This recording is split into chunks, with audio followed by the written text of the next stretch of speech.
हवा देने वाला गुपकार गैंग बौखला गया है। अब उन्होंने जो करना था कर दिया।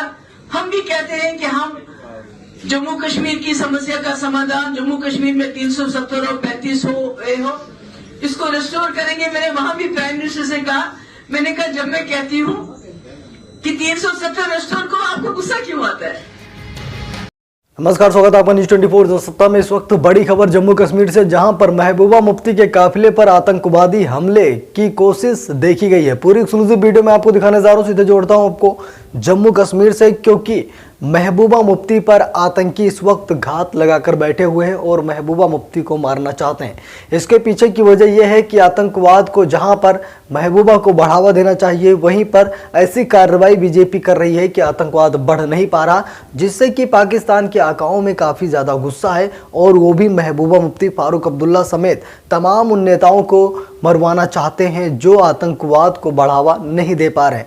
इन्हीं सब चीज़ों को देखते हुए सुरक्षा एजेंसियां भी अलर्ट पर हैं और महबूबा मुफ्ती के हर एक काफिले पर नज़र रखी जा रही, और उसके साथ साथ ये भी कह सकते हैं कि उनकी रैलियों में भी रोक लगाई जा रही है कि वो रैली ना करें, क्योंकि उनके ऊपर आतंकवादियों का खतरा देखा जा रहा है। वैसे तो आतंकवादियों से इन्हें कोई खतरा नहीं होना चाहिए, क्योंकि हमेशा पाकिस्तान का ही दर्द दिखाती हैं, ये हमेशा पाकिस्तान के पक्ष में ही बात करती हैं, तो इन पर आतंकवादी हमले नहीं होने चाहिए। लेकिन आप लोग को पता है कि आतंकवादियों की कोई विचारधारा नहीं होती, कोई नियम और कानून कुछ भी नहीं होता, बस वो उनके आँख में पट्टी बांध दी जाती है, जिसके बाद उन्हें सिर्फ AK-47 चलाना ही आता है, इसके अलावा उन्हें कुछ भी नहीं आता। तो इसीलिए आतंकवादियों पर कभी भी भरोसा करना ही नहीं चाहिए। जिस देश ने भी आतंकवादियों पर भरोसा किया है, उस देश में भी धमाके हुए हैं। पाकिस्तान भले ही आतंकवाद को पैदा कर रहा है, लेकिन सबसे ज़्यादा धमाके पाकिस्तान में ही होते हैं। अभी आए दिन, कुछ दिन पहले आप लोगों ने देखा था किस तरीके से लाहौर में ब्लास्ट हुआ था, जिसके बाद कई लोगों की मौत हो गई थी। तो यानी कि ये आतंकवाद ऐसी चीज़ है कि ये किसी को भी नहीं बख्शेगा। लेकिन वहीं पर कुछ ऐसी विपक्षी पार्टियां हैं जो लगातार आतंकवाद को बढ़ावा देने में काफ़ी ज़्यादा काम करती हैं, और एक दिन ऐसा आता है कि उनके ऊपर भी वही आतंकवादी हमले होते हैं। तो इन्हीं सब चीज़ों को देखते हुए महबूबा मुफ्ती की सुरक्षा बढ़ाई गई है, क्योंकि महबूबा पर आतंकवादियों का कहर जल्द ही शायद ढा सकता है और आतंकी बड़ा हमला करने की कोशिश भी कर रहे हैं महबूबा के आवास पर, क्योंकि गुपकार रोड पर कुछ ऐसी हलचलें देखी गई हैं, आतंकवादियों की मूवमेंट देखी गई है, कुछ एक्सप्लोजिव भी मिले हैं, उन्हें ब्लास्ट करने की कोशिश भी की जा रही है। तो इन्हीं सब चीज़ों को देखते हुए इस बात का अंदेशा लगाया जा सकता है कि शायद महबूबा मुफ्ती पर हमला करना चाहते हैं आतंकवादी, क्योंकि इस वक्त आतंकवादियों की चाल सफल नहीं हो पा रही है। जो भी आतंकी किसी घटना को अंजाम देते हैं, वो आतंकी महज 2-4-6 दिन में ही मार दिए जाते हैं। यानी कि इससे साफ पता लगता है कि सुरक्षा एजेंसियां कितना अलर्ट हैं, जवान किस तरीके से उनको ढूंढ कर मारते हैं, और वहां के आम नागरिकों ने भी भारतीय जवानों का साथ देना शुरू कर दिया है।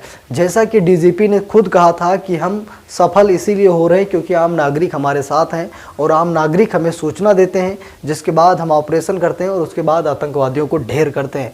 तो इन्हीं सब चीज़ों को देखते हुए आतंकवादियों को भी पता लग गया है कि वो किसी भी घटना को अगर अंजाम दे रहे हैं तो 2-3 दिन के अंदर ही वो मार दिए जाएंगे, यानी कि वो बचने वाले नहीं हैं।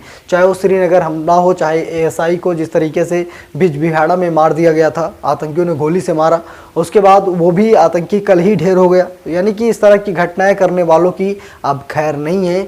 जो भी आतंकी हैं वो ढेर किए जाएंगे, क्योंकि मनोज सिन्हा ने स्पष्ट रूप से कह दिया है कि महज 2 साल के अंदर अंदर हम आतंकवाद को पूरी तरीके से ख़त्म कर देंगे। लेकिन सबसे बड़ी दिक्कत यही है कि महबूबा मुफ्ती, फारूक अब्दुल्ला समेत कई ऐसे नेता हैं जो लगातार आतंकवाद को बढ़ावा देने की कोशिश कर रहे हैं। लेकिन दुख की बात यह है कि आज वही आतंकवादी महबूबा मुफ्ती को भी मारना चाहते हैं। इसके पीछे की वजह यही है क्योंकि हीरोइन भी पाकिस्तान की पकड़ी गई, ड्रग्स भी पाकिस्तान का पकड़ा गया, और कई करोड़ों के हथियार पाकिस्तानी आतंकियों से छीन लिए गए, या तो बम धमाके में उनको विस्फोट कर दिया गया।